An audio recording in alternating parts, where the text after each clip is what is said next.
What's up, guys? Got a lot to unpack here in a short amount of time today. We're bouncing all around 3 casts in one day, guys, and I'm excited. Just jumped off the full spectrum podcast that we are now doing for High Horse, guys. This is awesome. Me and Bennett Castro have some great stuff that we're talking on, 100% strictly focused on cannabis industry, for industry people and community members alike. Think it's some really good stuff. Make sure to check the show notes here, and we'll show you guys some of the links to all that stuff. And I'm excited. So let's get this thing fired off and started, everybody. It's going to be a good night. Good evening, beautiful souls and brilliant minds. Welcome to another transformative episode of the Know Your Pharmacist live stream show, where we don't just talk about wellness, guys. We live it, breathe it, and most importantly, share it with you. I'm your host, Dr. Joaquin Acosta, CEO of Pharmtrue, and your trusted guide on this journey towards a healthier and happier life. Big, heartfelt thank you to our incredible show sponsors, guys. High Horse, Pharmtrue, the Trichome Alliance, and Vado Speedway Park. Your support empowers us to bring this enlightened content to our cherished audience tonight. Got a show that's captivating as it is informative. We're diving deep into the movement to unionize pharmacists and technicians. Is it time for a change? We'll brainstorm and explore behind that in our tech talk. We're going to be unraveling how generative AI is revolutionizing healthcare, talking about, some interesting stuff here, and you'll definitely get to see a productive conversation that will leave you both enlightened and inspired, especially if you're a healthcare provider. Herbal enthusiasts, guys, we're going to be talking about the rollout of the latest episode of the Full Spectrum podcast over for High Horse Cannabis, is where we are doing that out of, and we are discussing a whole lot of good stuff, both and insightful and enlightening for everybody there. Community Spotlight, guys, shines on a GoFundMe campaign for the pharmacist unionization cause. Usually we're doing local stuff, but this is going to expand out to support the Kansas City efforts. GoFundMe campaign aimed at creating a national pharmacist and technician union. Guys, granted, labor unions have been out for the history forever, but for whatever reason, pharmacists have never done it. And so that part of that industry has gotten out of control for the laborers. They're the pharmacists and technicians, guys. So again, they're cause close to my heart based on where I come from in the industry. An absolute, atrocious place in the retail pharmacy area for just working at the top of your skinnies and causing a lot of possible risk to, not only the community at large, but to the internal as well. And CVS has boiled up to this point, and we'll talk about it here tonight, guys. It's crazy.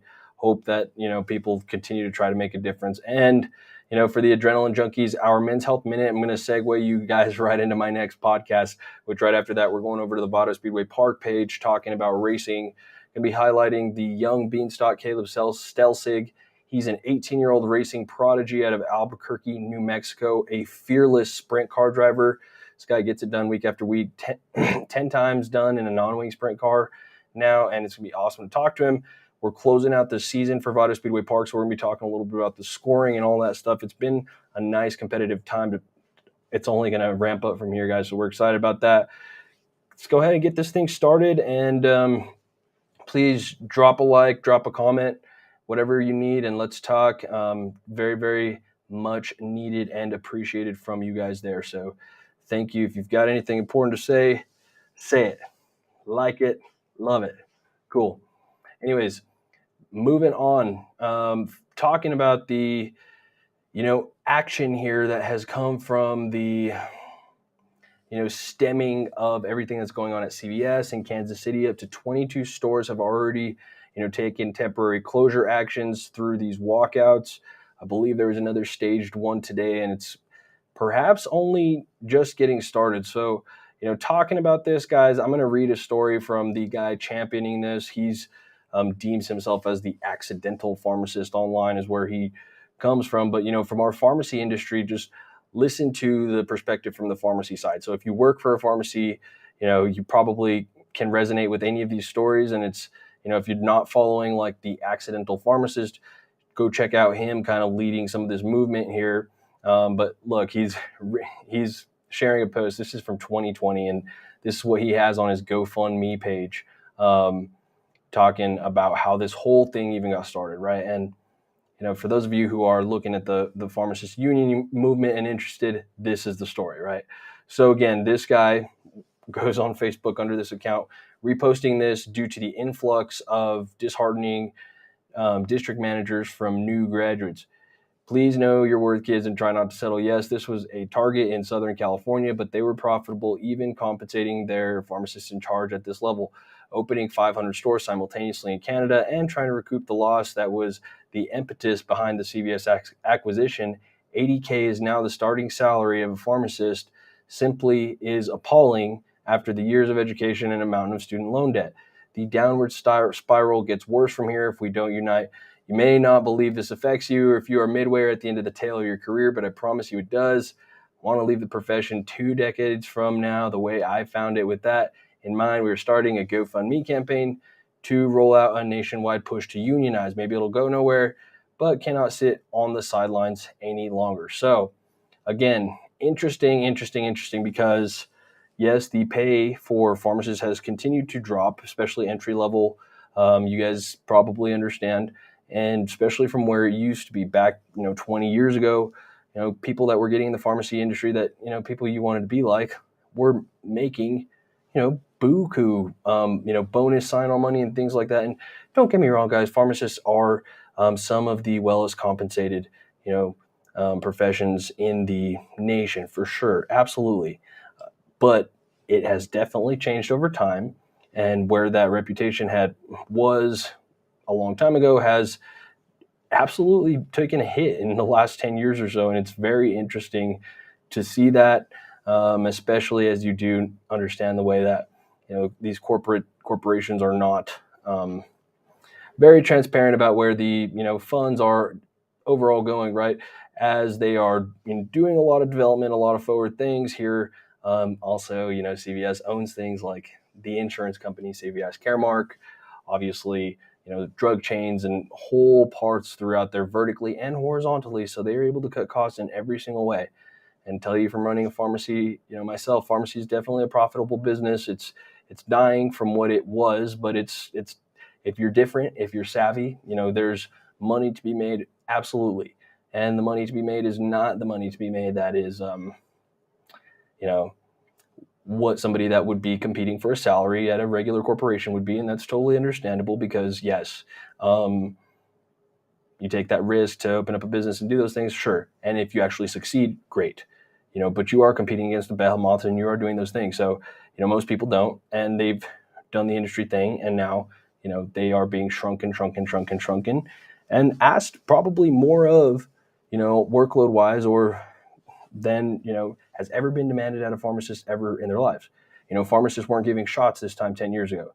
Now pharmacists have to incorporate up to, hundreds of shots in their workload per day now on top of, the extra clinical stuff that comes out as far as whatever, progressive measures can be done if you're, prescribing or whatever in the regular duties, are a job. You are an informer at the end of the day and you're an educator, a community person there that's going to answer all those questions and keep people right where they need to be when it comes to their medication, right? And coordinate between providers, people, their families, their caregivers, everything. So pharmacists do a lot and well justified, compensated, thing. So watching that, salary go down over that time, even more reason to justify, yes, this thing got out of control when you only have really two big heads that control, the entire industry. And if they can set a standard together at that point, there was really nothing against it.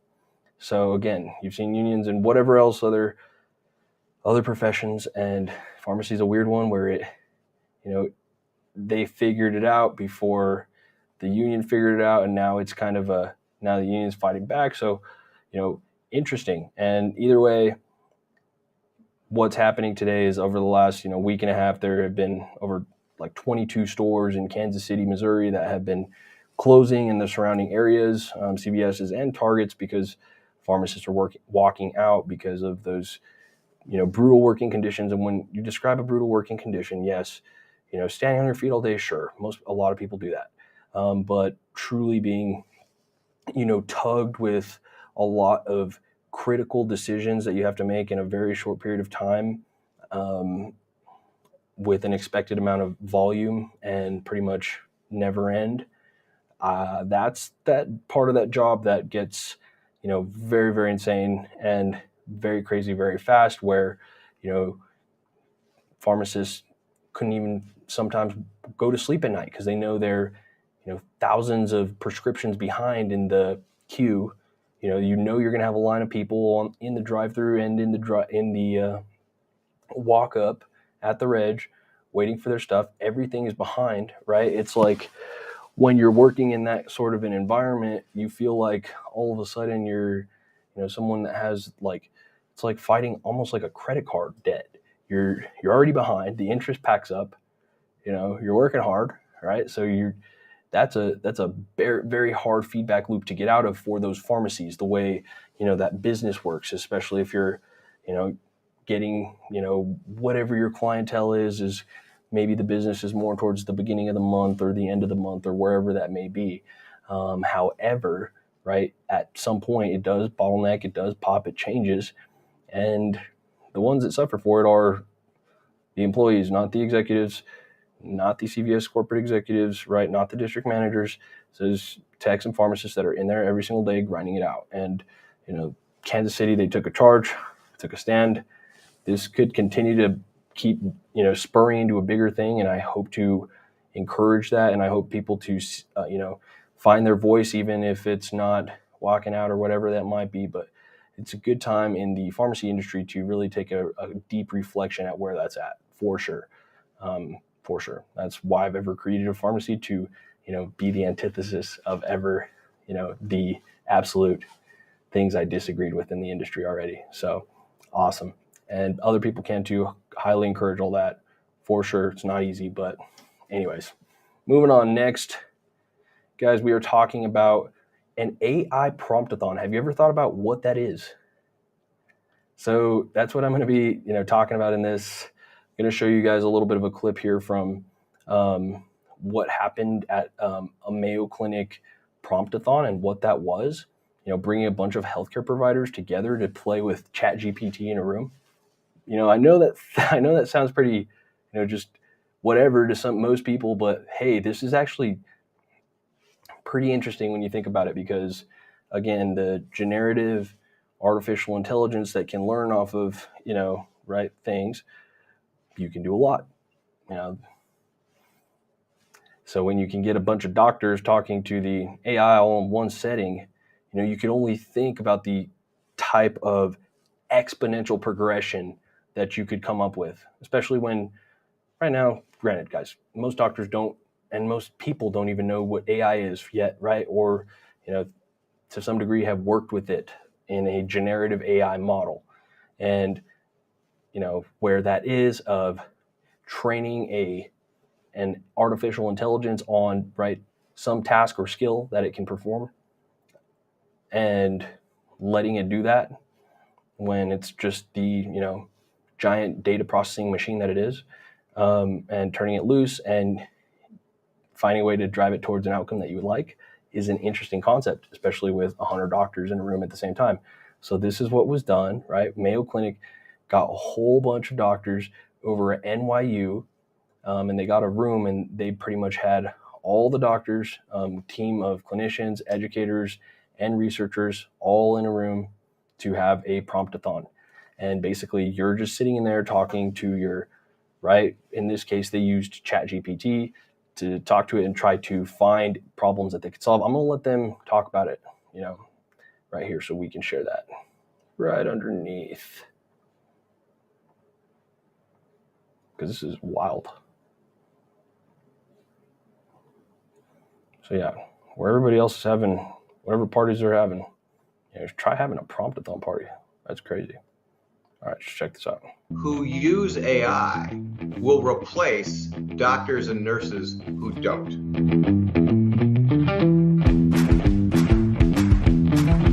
Good day, and welcome to this very special episode of HIMSS TV. I'm Bill Sawicki, Managing Editor of Healthcare IT News, a HIMSS Media publication. Today I have a very special guest, one of the most important and venerable voices in the healthcare information technology industry, Dr. John B. Halamka. He is a medical doctor who holds a master's degree in medical informatics from Harvard. His long and impressive resume led him to his current job, president of the Mayo Clinic platform. I've interviewed him from time to time over the last 35 years, and it's a privilege to have him here today. Welcome, John. And a thrill to be here. Isn't it wonderful that we started talking when we were both 4 years old? I think my Johnny Carson white hair belies that age. But yes, I agree. The topic today is artificial intelligence from John's vantage point. I have a number of questions, so let's jump right in. First, John, is AI in general evolving faster than you thought it would? So, as you say, we've been chatting for 30 some years. Remember in the 1990s, as I worked on AI, it used a technology called forward chaining. You would write a set of rules, like a mammal raises its young and gives them milk, right? You'd write a set of rules. Those rules were static. They were written by experts, and then they would take months and months to create, and they were obsolete the second you created them. Well, then we went on to things like logistic regression and Bayesian analysis. All of this was very slow for decades. And then we hit convolutional neural networks and things started to speed up. Well, now, as you see with generative AI, go look at the Hugging Face leaderboard. You will see the leading generative AI changes every day. So the speed at which we are innovating because of large data collections, large amount of compute, and rapidly evolving tools is dizzying. Yeah, you can't go a day without another development. It's amazing. What is the promise and what are the risks of generative AI in healthcare? So let's step back and look at predictive and prescriptive AI. The idea is, hey, Bill, do you have a disease? Will you have a disease? If you do, what do we do about it? Those kinds of AI, you can measure ground truth, right? A set of inputs, a set of outputs. What actually happened? Did they work? Did they not? Generative AI, a very different beast because it's not deterministic, it's probabilistic, and really all it's doing is predicting the next word in a sentence. Every time you write a prompt, you're going to get a subtly different answer. So how do you assess quality and accuracy when every time you use it, it's different? I could argue that AI of all kinds needs to have transparency. How was it created? It needs to have a sense of consistency.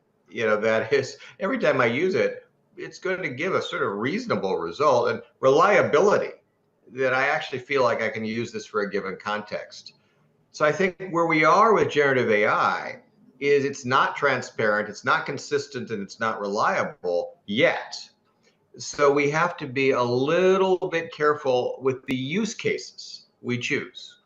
So that is, if I were to say, hey, generative AI, I get 1,500 emails a day. Could you pre-draft email responses? I'll edit them and then send them. That's pretty low risk and actually very likely to reduce my burden. If I say generative AI, Bill's got chest pain right now. What is it?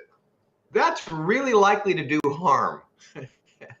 So I think we just look at use cases, look at outcomes, and the next few months, we're going to learn so much from each other about what to do and how to reduce some of the risks. On another note, the Mayo Clinic CIO, Chris Ross, has spoken often of big AI being clinical decision support models and little AI, things like process automation. How is Mayo approaching both?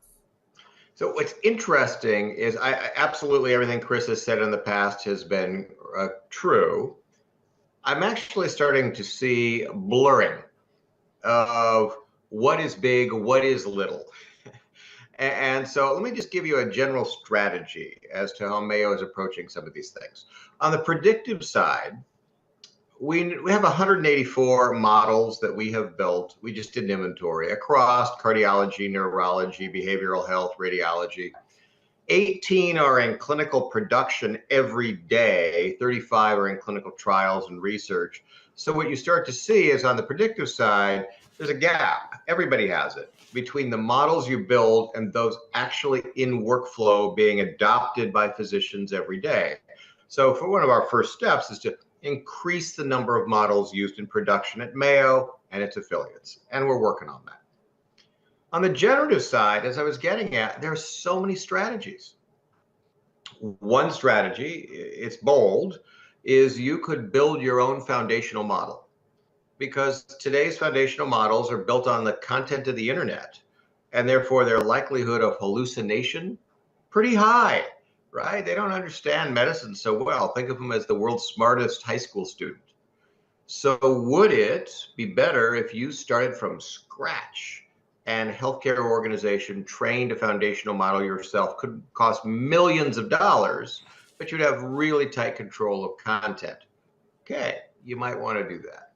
Or might you want to partner with an existing proprietary model and do additional pre-training on healthcare data and fine-tuning with what we'll call instruction sets. That is, questions to ask, answers to expect, have humans through reinforcement learning with human feedback help get to better and better answers. Oh, well, that might work.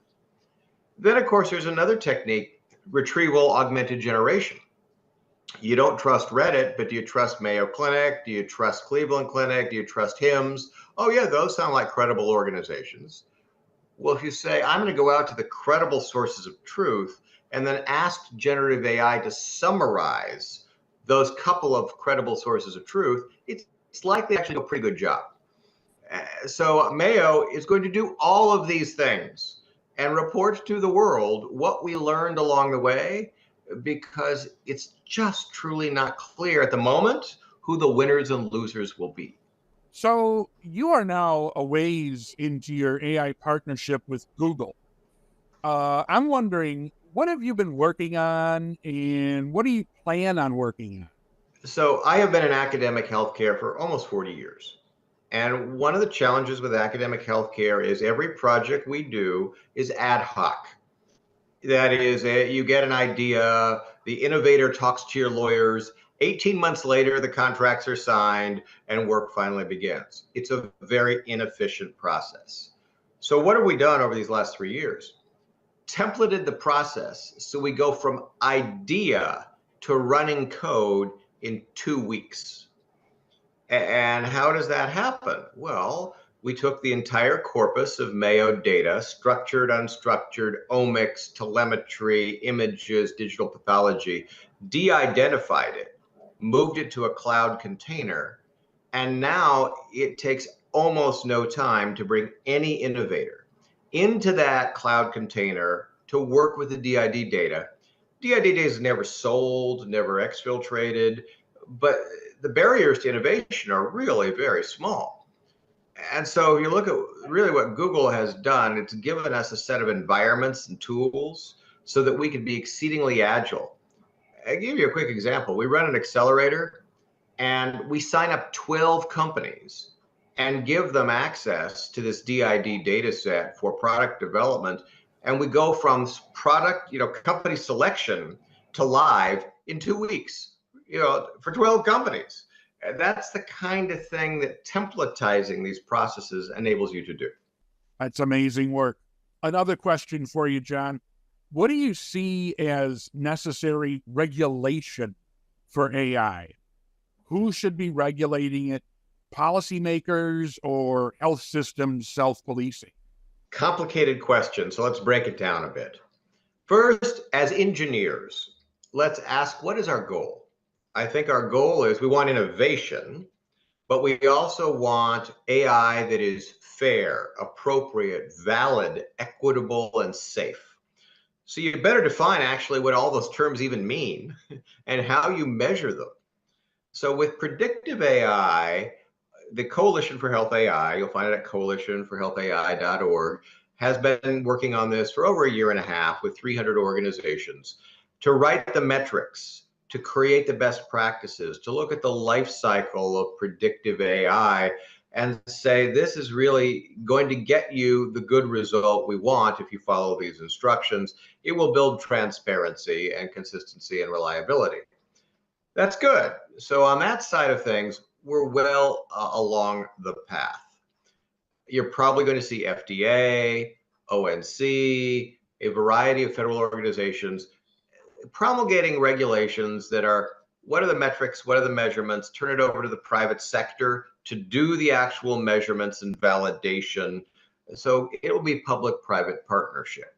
You've already seen Mickey right? In HTI-1, the proposed rule, the DHR vendors are going to have an assurance lab go through their algorithms and test their performance. So this is good. We're going to see more of that.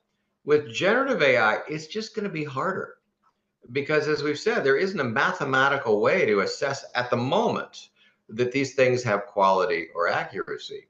So probably, this is my guess, you're going to see federal government suggest best practices, look at risk analysis, suggest use cases where generative AI is appropriate and not, and then suggest measurement of outcomes. How were the outputs used? Did harm occur? A bit like post-market surveillance of a drug.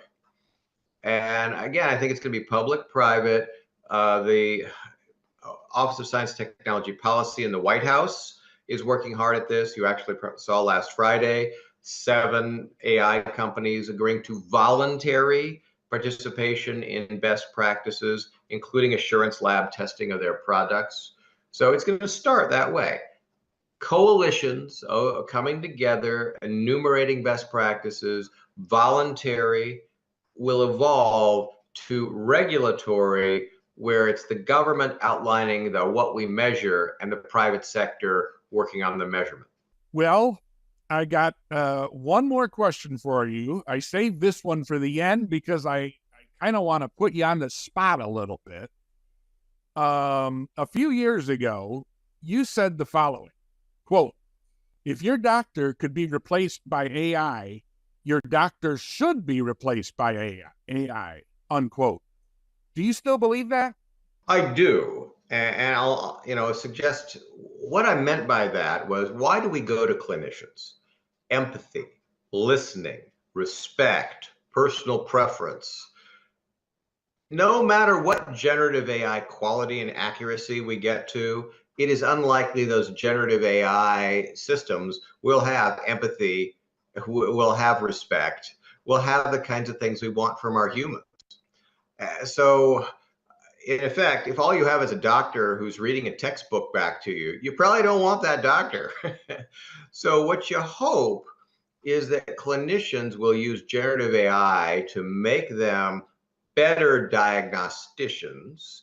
That is, they'll have access to more data, more literature, more time with the patient, because they'll be less burdened with some of the administrative tasks.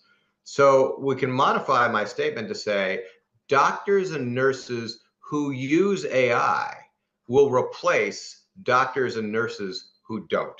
That's a great place to end. And that is it for this very special episode of HIMSS TV.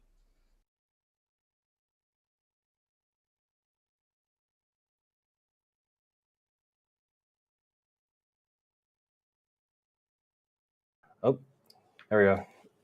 So you guys see there, like literally sharing that little interview, guys. It's pretty insane. I mean, when you really can see the breakdown of how the different types of AI work, that's literally like, right, the head doctor at Mayo Clinic talking about their AI, where they, like he said, took all of Mayo Clinic's data, de-identified it, threw it into a cloud, and let it learn, right? That whole entire concept is insane to really think about, different clinics, Mayo Clinic, Cleveland Clinic, whatever it is, even all the way down to, yes, just a local hospital using that to harness their data, optimize and learn from it in faster, better ways.